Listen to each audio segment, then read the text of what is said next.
নমস্কাৰ ছাত্ৰ ছাত্ৰীসকল আজি আমি ক্লাছ 4 পাঠ নম্বৰ 11 অসমৰ প্ৰাকৃতিক সম্পদ নামৰ পাঠটোৰ প্ৰশ্ন উত্তৰসমূহ কৰিম বলাচোন আমি আৰম্ভ কৰো এতিয়া এক নম্বৰ প্ৰশ্ন আছে চোৱা প্ৰাকৃতিক সম্পদ কাক বোলে এতিয়া প্ৰাকৃতিক সম্পদ কাক বোলে তোমালোকে লিখি লোৱা প্ৰাকৃতিক সম্পদ কাক বোলে উত্তৰ লিখিবা আমাৰ পৃথিৱীখন বায়ু পানী খনিজ সম্পদ অৰণ্য আৰু বন্যপ্ৰাণীৰে ভৰা এইবোৰৰ প্ৰত্যেকেই একোটা সম্পদ এইবোৰ আমাৰ বিভিন্ন কামত প্ৰয়োজন হয় প্ৰকৃতিৰ পৰা পোৱা বাবে এইবোৰক প্ৰাকৃতিক সম্পদ বোলে ক নম্বৰ চোৱা খনিজ সম্পদ কাক বোলে উত্তৰ লিখিবা ভূগৰ্ভত খাৰুৱা তেল প্ৰাকৃতিক গেছ কয়লা চূণশিল আদি পোৱা যায় ভূগৰ্ভত পোৱা এই সম্পদবোৰে হৈছে খনিজাত বা খনিজ সম্পদ তাৰপিছত গ নম্বৰ চোৱা অসমৰ প্ৰধান খনিজ সম্পদসমূহ কি কি উত্তৰ লিখিবা অসমৰ প্ৰধান খনিজ সম্পদসমূহ হ'ল খাৰুৱা তেল প্ৰাকৃতিক গেছ কয়লা চূণশিল আদি তাৰপিছত ঘ নম্বৰ অসমক কিয় পনীয়া সোণৰ ৰাজ্য বুলি কোৱা হয় উত্তৰ লিখিবা খাৰুৱা তেলৰ ক্ষেত্ৰত অসম ভাৰতৰ ভিতৰতে এখন চহকী ৰাজ্য সেয়েহে অসমক পনীয়া সোণৰ ৰাজ্য বুলি কোৱা হয় 9 নম্বৰ জলজ সম্পদ কি উত্তৰ লিখিবা নদ নদী খাল বিল পুখুৰী আদিৰ পানী আমি বিভিন্ন কামত ব্যৱহাৰ কৰোঁ পানীত বিভিন্ন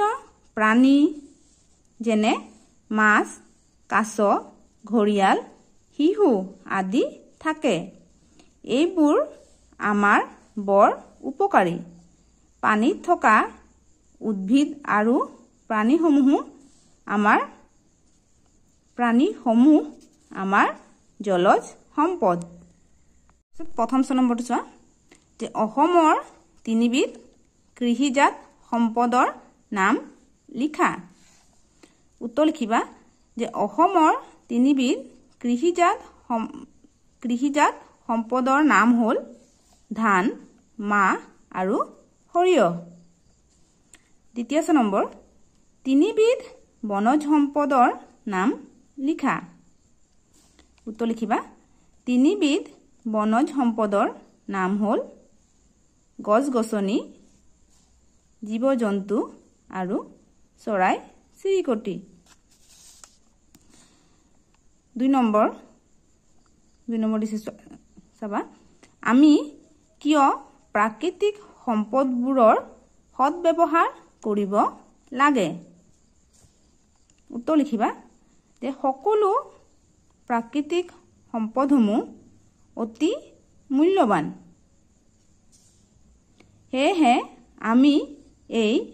মূল্যৱান প্ৰাকৃতিক সম্পদসমূহ সৎব্যৱহাৰ কৰিব লাগে যাতে এইবোৰ প্ৰাকৃতিৰ বুকুৰ পৰা নিঃশেষ হৈ নাযায় 3 নম্বৰ দিছে যে শুদ্ধ উত্তৰটোত শুদ্ধ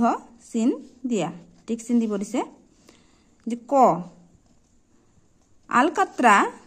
কয়লা খনিত পোৱা যায় এটো হ'ব শুদ্ধ আলকাত্ৰা ক'ত পোৱা যায় কয়লা খনিত পোৱা যায় খ নম্বৰ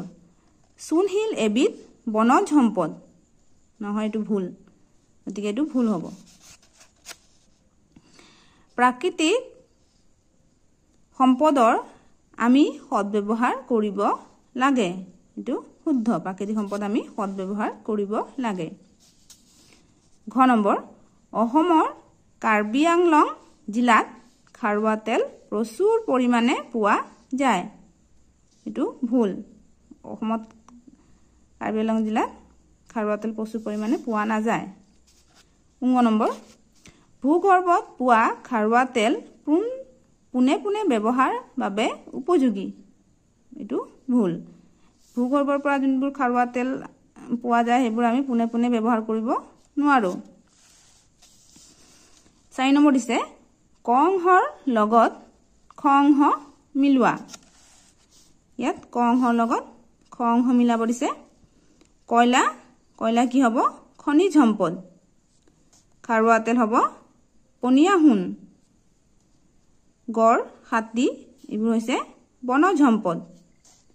পানীত থকা প্ৰাণীসমূহ জলজ সম্পদ তো আজিলৈকে ইমানে ভিডিওটো ভাল লাগি থাকিলে লাইক কৰি দিবা আৰু পৰৱৰ্তী পাঠৰ ভিডিও চাবলৈ হলে চেনেলটো সাবস্ক্ৰাইব কৰিবা ধন্যবাদ ভিডিওটো চোৱাৰ বাবে